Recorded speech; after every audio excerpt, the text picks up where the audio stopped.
வணக்கம் மக்களே, welcome to the fences show. இன்னைக்கு ஷோவில் நம்ம பார்க்க போகிறது பேட்டில் அப்படின்ற தமிழ் மூவியோட ரிவ்யூ. இந்த படம் பிரைம் மற்றும் சிம்ப்ளி சவுத் ஓடிடிஸில் அவைலபிளாக இருக்குது. ப்ரைவேட் ஸ்கூல் அவலங்கள் அப்படின்ற தீமில் நகரக்கூடிய ஒரு கதை. அதுவும் ஒரு ரேப்பரும் ஒரு ப்ரைவேட் ஸ்கூல் டீச்சரும் சேர்ந்து அந்த ஆர்கனைசேஷனுக்கு அகேன்ஸ்டாக போராடுறாங்க அப்படின்ற தீமில் நகரக்கூடிய கதை. நம்ம ஹீரோ ஒரு ரேப்பராக இருக்கார். ரொம்ப ரொம்ப சிறந்த ஒரு ரேப்பர். ஆனால் சான்ஸ்க்காக வெயிட் பண்ணிகிட்டு இருக்காரு. அந்த மாதிரியான டைமில் தான் அவர் ஹீரோயினை சந்திக்கிறாரு. ஹீரோயின் ஒரு ப்ரைவேட் ஸ்கூல் டீச்சராக இருக்காங்க. அந்த ஸ்கூலில் ஏகப்பட்ட பிரச்சனைகள் இருக்குது. ஸ்டாஃபிங் இஷ்யூ இருக்குது.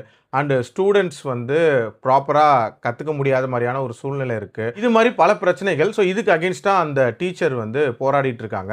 அந்த மாதிரியான டைமில் தான் ஹீரோவோட கமிட் ஆகிறாங்க. ஹீரோக்கு அந்த டைமில் ஒரு மிகப்பெரிய ஆப்பர்ச்சுனிட்டி கிடைக்கிது அண்ட் ரொம்ப பாப்புலராகவும் ஆயிடுறாரு.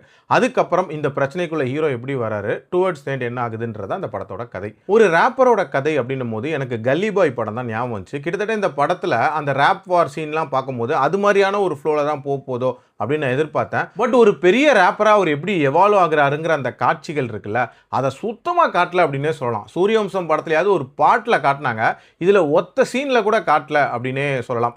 சரி, அது படத்தோட மெயின் கரு இல்லை. அந்த ஸ்கூல் இஷ்யூஸை பேசுறது தான் மெயின் கருன்னே வச்சுக்கலாமே. அதையாவது ப்ராப்பராக பேசியிருக்காங்களான்னு பார்த்தீங்கன்னா அதுலேயும் ஒரு கிளாரிட்டி இல்லை. திடீர்னு பார்த்தீங்கன்னா ஸ்டாஃபிங் இஷ்யூங்கிறாங்க, திடீர்னு பார்த்தீங்கன்னா ஸ்டூடெண்ட்ஸுக்கு ப்ரெஷருன்றாங்க, பேரண்ட்ஸ் ப்ரெஷர் போடுறாங்கன்றாங்க, ட்ரக்ஸை உள்ளே கொண்டு வராங்க. இதில் எந்த பிரச்சனைக்காக போராடுறாங்க, எந்த பிரச்சனைக்காக சொல்யூஷன் கேட்குறாங்கங்கிறது சத்தியமாக புரியவே இல்லை. கடைசி வரைக்குமே சம்மந்தம் இல்லாமல் போராடிட்டு இருப்பாங்க. இதில் ஹீரோவோட பங்களிப்பு அப்படின்ற மாதிரி சில விஷயங்கள் பண்ணுவார். அதுவுமே ஒரு மேஜர் கான்ட்ரிபியூஷனாக இல்லை அப்படின்னே சொல்லலாம். இந்த கதையோட ஃப்ளோவை எடுத்துக்கிட்டிங்கனாலே ஒரு மாதிரி கோர்வையாக இருக்காது அப்படின்னே சொல்லலாம். கண்ணா பின்னான்னு சொல்லியிருப்பாங்க, ஆங்காங்கே நிறைய கேப் விட்டுருப்பாங்க அண்ட் ஒரு மாதிரி கிளம்ஸியாக முடிச்சிருந்தாங்க அப்படின்னே சொல்லலாம். ஓவரால் மேலோட்டமாக பார்த்தா ஒரு ரேப்பர் எப்படி ஒரு ரெபுலாக மாறுறான் அப்படின்றத சொல்ல ட்ரை பண்ணியிருக்காங்க. பட் கண்ணாபின்னான்னு சொல்லியிருக்காங்க. என்னை பொறுத்த வரைக்கும் ஸ்கிப் அப்படின்னு தான் சொல்லுவேன். என்னோட ரேட்டிங் 2.2 அவுட் ஆஃப் 5. அடல்ட் கண்டென்ட்டை பொறுத்த வரைக்கும் மைல்டான சில இன்டிமேட் சீன்ஸ் வரும். மற்றபடி பார்க்கலாம்.